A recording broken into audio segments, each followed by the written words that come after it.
اللهم بارك على سيدنا محمد وعلى آل سيدنا محمد كما باركت على إبراهيم وعلى آل إبراهيم إنك حميد مجيد. وبعد، فقد قال الله تبارك وتعالى في القرآن المجيد والفرقان الحميد: أعوذ بالله من الشيطان الرجيم. يا أيها الذين آمنوا كتب عليكم الصيام كما كتب على الذين من قبلكم لعلكم تتقون. صدق الله مولانا العظيم وصدق رسوله النبي الكريم، ونحن على ذلك لمن الشاكرين والشاهدين، والحمد لله رب العالمين.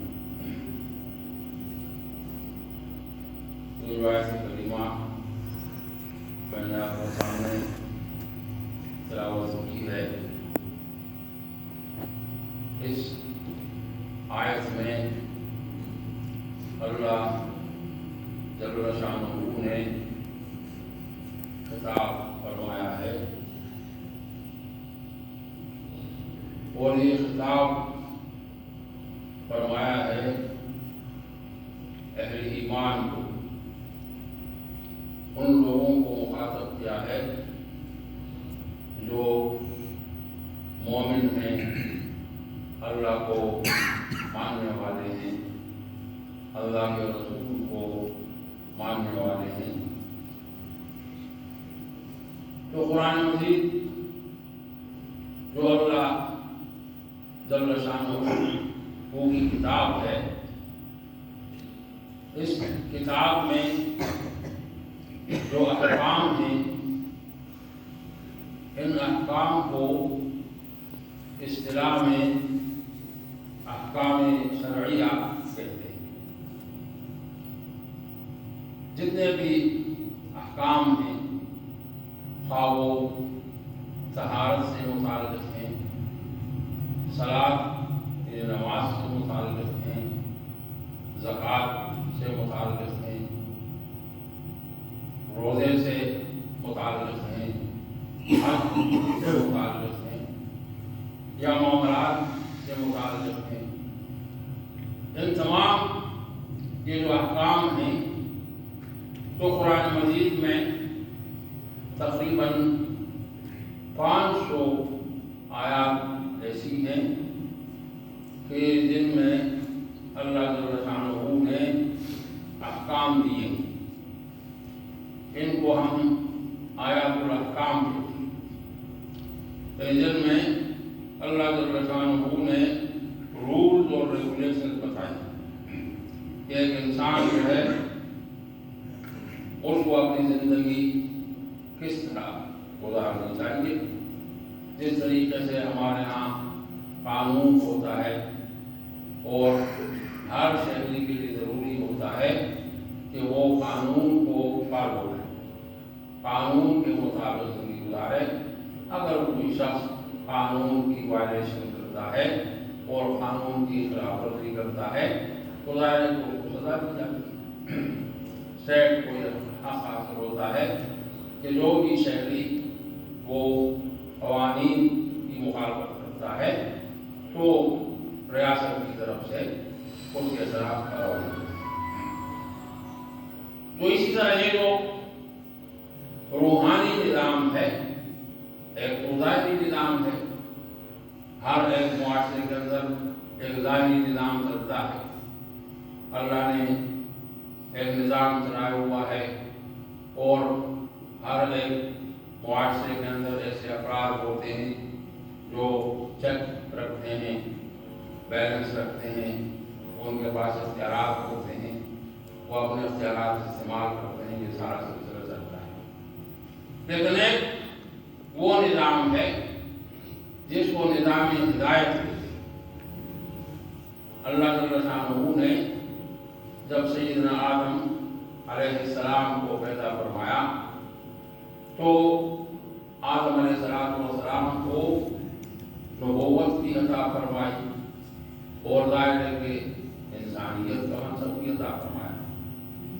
تو سیدنا آدم علیہ السلام پہلے انسان ہیں اور پہلے نبی۔ نبوت کا آغاز اور انسانیت کا آغاز ایک ساتھ ہوا ہے۔ اللہ جل شانہ نے اتنا بڑا فضل فرمایا کہ انسان کو ویسے نہیں چھوڑا، خضرو گھاس کی طرح، خضرو پودوں کی طرح نہیں چھوڑا، بلکہ انسان کی جو تربیت ہے اور انسان کی جو حیات ہے اس کے لیے پورا ضابطہ دیا، جس کو ہم کہتے ہیں کوڈ آف لائف، ضابطہ حیات، کہ ایک مسلمان جو ہے جس کا تعلق اللہ سے ہے تو اس کو اپنی زندگی کیسے گزارنی چاہیے۔ ایک زندگی وہ ہے کہ انسان حیوانوں کی طرح زندگی گزارتا ہے، انسان کی اپنی خواہش یہ ہوتی ہے کہ آزاد زندگی گزارے۔ ہر شخص جو ہے جب وہ جوان ہو جاتا ہے اس کے اندر جوانی آتی ہے، اس کے اندر صلاحیت آتی ہے، قوت آتی ہے، تو اب یہ ہمارے یہاں جو کہا جاتا ہے کہ جو ہے جوانی حیوانی ہوتی ہے، تو اس لیے کہا جاتا ہے کہ انسان کے اندر جب پوری قوت آتی ہے تو اب وہ یہ چاہتا ہے کہ میں اپنی مرضی سے اپنی زندگی اپنی مرضی سے گزاروں۔ یہ جو زندگی کو مرضی سے گزارنا ہے تو یہ ناپسندیدہ عمل ہے۔ اللہ جل شانہ جو ہے وہ چاہتے ہیں کہ انسان کیونکہ اس دنیا میں اپنی مرضی سے تو نہیں آیا، ہر شخص کو اس دنیا میں آیا ہے، اس وجود عالم وجود میں آیا ہے، اس کائنات میں جو بھی آیا ہے تو وہ اپنی مرضی سے نہیں آیا۔ آپ دیکھیں نا ایک بچہ جب پیدا ہوتا ہے تو وہ بچہ کتنا کمزور ہے، اور وہ بچہ اس کو کچھ پتہ نہیں ہوتا، اس کو بھوک نہیں ہوتا، وہ کن مراحل سے گزرتا ہے، اس کا وجود کتنا سینسیٹیو ہوتا ہے، کتنا حساس ہوتا ہے، سردی برداشت نہیں کر سکتا، گرمی برداشت نہیں کر سکتا، حالات جتنے بھی ہوتے ہیں برداشت نہیں کر سکتا، والدین لگے رہتے ہیں اس کو بچانے کے لیے، اللہ جل شانہ اس کی عبادت کرتے ہیں۔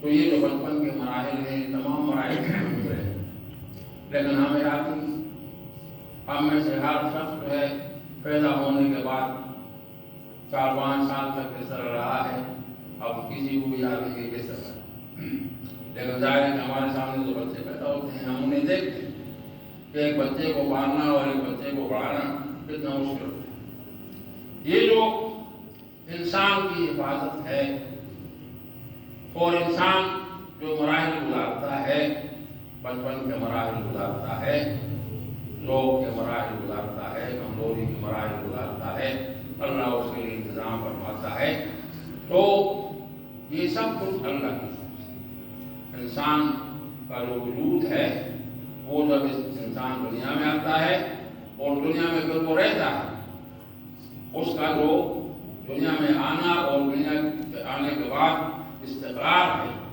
اور برقرار رہنا ہے اور بڑا ہو جانا ہے، جوان ہو جانا ہے، تو ظاہر ہے کہ اس پر جو ہے انسان کو سوچنا چاہیے۔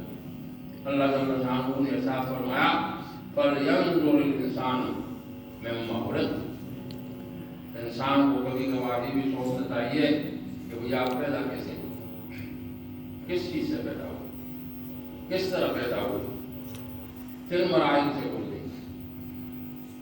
تو یہ جو انسان ہے اور انسان کا وجود ہے، یہ اس کائنات میں اللہ جل شانہ کے فضل و کرم کا ممنون ہے۔ اللہ کے فضل و کرم سے انسان پیدا ہوتا ہے اور اللہ کے فضل و کرم سے یہ پھر بڑھتا ہے اور بڑھتے بڑھتے زندگی گزارتا ہے۔ تو جب انسان کی حالت ایسی ہے کہ انسان اس دنیا میں اپنی مرضی سے نہیں آتا، اللہ کی مرضی سے آتا ہے اور اللہ کی مرضی سے بچتا ہے، اور پھر جب انسان اس دنیا سے جاتا ہے تو بھی اپنی مرضی سے نہیں جاتا۔ ہر شخص جو ہے اس دنیا میں رہنا چاہتا ہے۔ جو آدمی دنیا میں آ جاتا ہے اب اس کی پوری کوشش ہوتی ہے کہ میں ادھر ہی رہوں اور میں اس دنیا سے نہ جاؤں۔ بوڑھا ہو جاتا ہے، بیمار رہتا ہے، کیا کیا مسائل کا شکار رہتا ہے، لیکن اس کے باوجود خواہش یہ ہوتی ہے کہ میں دنیا میں رہوں۔ لیکن اللہ جل شانہ کی خواہش یہ ہوتی ہے کہ آپ کو جانا اس دنیا سے اگلی دنیا میں جانا ہے۔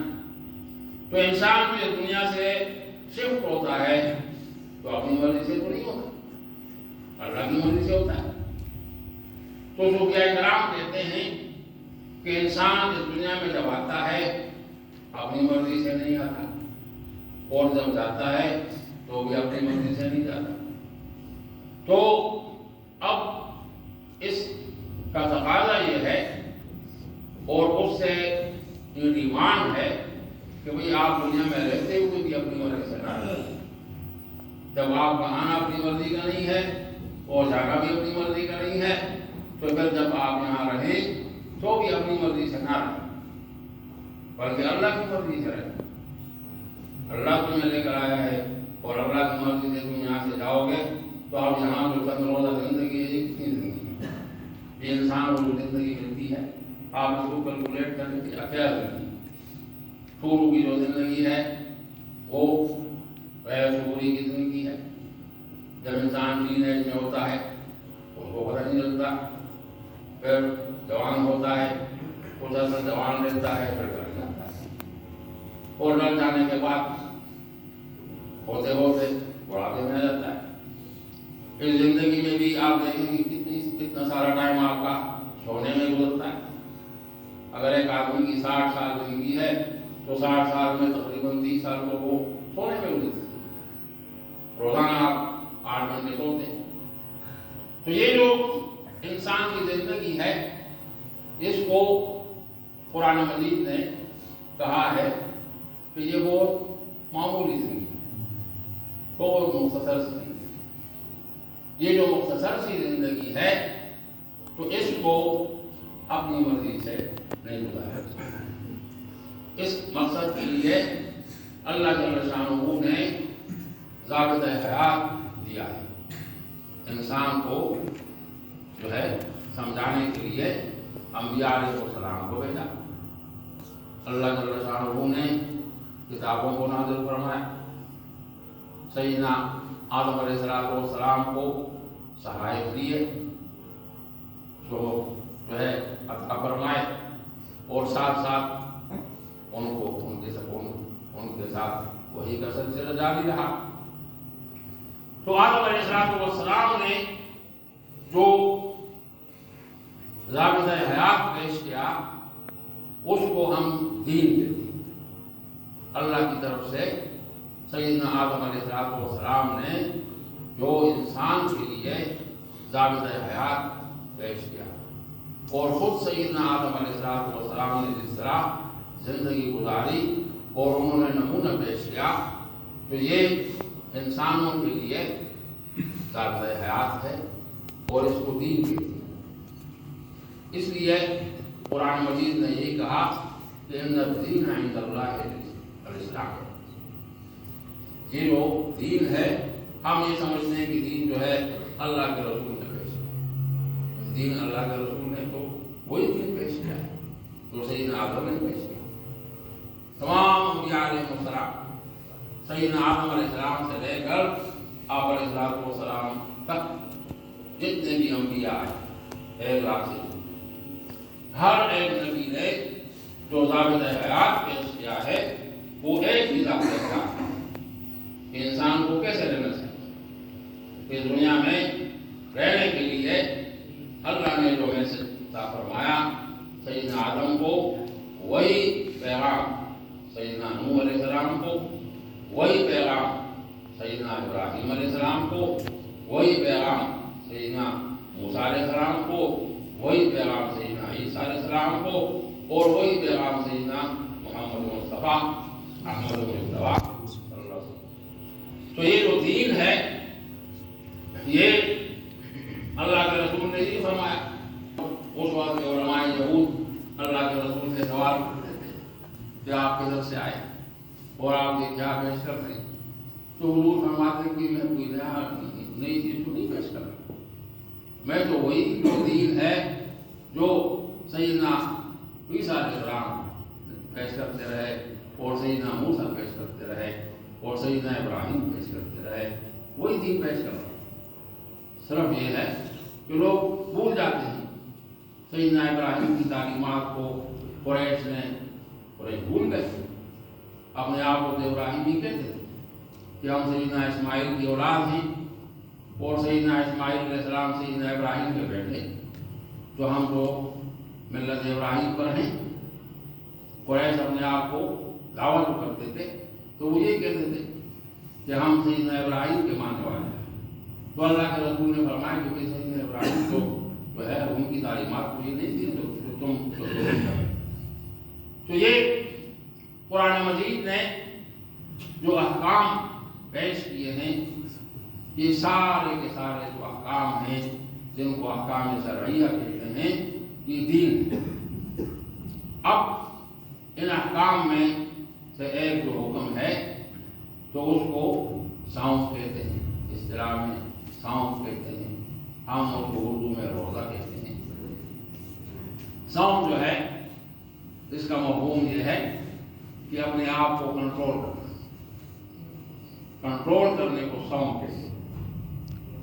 اب چونکہ روزدار جو ہے اپنی خواہشات کو کنٹرول کرتا ہے، صبح سے لے کر غروب آفتاب تک وہ اس کو بھوک لگتی ہے، کھانے کی خواہش ہوتی ہے تو وہ اپنی خواہش کو دباتا ہے، اس کو پیاس لگتی ہے لیکن وہ پانی نہیں پیتا، جو بھی خواہش ہوتی ہے اس کی تو وہ اپنی ہر ایک خواہش کو دباتا ہے۔ تو اس لیے یہ جو پورا مہینہ ہے اس پورے مہینے میں جو صائم ہے اور روزہ دار ہے تو روزہ دار مسلسل اس عمل میں رہتے ہیں، اس لیے اس کو صوم کہتے ہیں۔ تو فرمایا یا ایھا الذین آمنوا کتب علیکم الصیام، اے ایمان والو تمہارے اوپر جو صیام ہے یہ فرض کیا جاتا ہے۔ اب یہ جو صیام ہے تو ظاہر ہے کہ اس کی شکلیں مختلف رہی۔ اس سے پہلے سیدنا موسیٰ علیہ السلام کے دور میں جو بنی اسرائیل ہیں تو ان کے اوپر بھی روزے فرض کیے گئے، لیکن انہوں نے کہا کہ جی ہمارے اوپر جو ہے ہم روزے رکھیں گے لیکن ہمیں کسی موسم کا پابند نہیں کرنا چاہیے، اپنی مرضی سے روزے رکھیں گے، سال میں 40 روزے رکھیں گے، جب چاہیں گے رکھیں گے۔ تو بنی اسرائیل جو ہیں وہ روزے رکھتے ہیں لیکن اپنی مرضی سے رکھتے ہیں، سردی کے موسم میں جا کر رکھتے ہیں، جب چاہیں رکھتے ہیں۔ ہماری طرح پورا مہینہ ہم جو کانٹیکٹو روزے رکھتے ہیں اس طریقے سے وہ لوگ ہیں۔ سیدنا عیسیٰ علیہ السلام کے جو ماننے والے ہیں تو سیدنا عیسیٰ علیہ السلام کو جو شریعت ملی تو وہ شریعت وہی ہے جو سیدنا موسیٰ علیہ السلام کی ہے۔ عیسیٰ علیہ السلام کو خود الگ شریعت نہیں ملی ہے، جو احکام ہیں وہی احکام ہیں جو سیدنا موسیٰ علیہ السلام۔